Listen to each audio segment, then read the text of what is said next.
माँ का प्यार। यह कहानी प्रेरणादायक है क्योंकि इस कहानी में हमें सफल होने की प्रेरणा के साथ साथ माँ की ममता भी देखने को मिलती है। यह कहानी 10 साल के एक ऐसे लड़के की है जो दिमागी तौर से ठीक नहीं था, मतलब उसका मानसिक संतुलन ठीक नहीं था।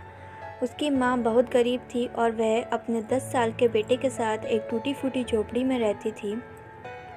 वह लोगों के घर काम करती थी और अपने उस नासमझ इकलौते बेटे को पढ़ने के लिए स्कूल भी भेजा करती थी, क्योंकि वह चाहती थी कि उसका बेटा भी पढ़ लिख कर एक बड़ा आदमी बन सके।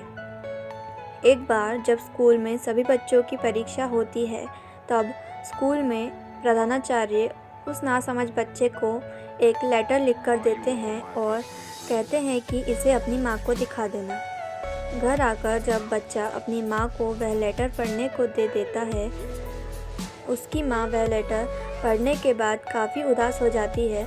तभी वह बच्चा अपनी माँ से पूछता है कि प्रधानाचार्य ने जो लेटर मुझे दिया था उसमें क्या लिखा था माँ।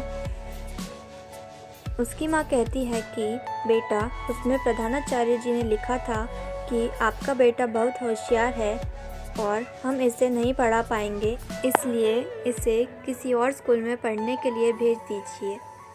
अपनी माँ की इस बात को सुनकर वह लड़का बहुत खुश हो जाता है। कुछ ही दिनों बाद उसकी माँ उसका दाखिला दूसरे स्कूल में करवा देती है और फिर वह और भी मन लगाकर पढ़ने लगता है। समय बीतता जाता है और वह पढ़ लिख कर एक बड़ा आदमी बन जाता है। एक बार जब वह अपने एक बहुत ही पुरानी अलमारी से कुछ चीज़ें निकालता है तो उसे अपने बचपन की कुछ किताबें और खिलौने देखने को मिल जाते हैं। तभी उसमें से एक लेटर निकलकर ज़मीन पर गिरता है। तभी उसकी नज़र लेटर पर पड़ती है और वह उस लेटर को खोलकर पढ़ता है। लेटर को पढ़ने के बाद वह लड़का बहुत भावुक हो जाता है, क्योंकि उसमें लिखा था कि उसकी दिमागी हालत ठीक नहीं है और वह पढ़ने लायक नहीं है।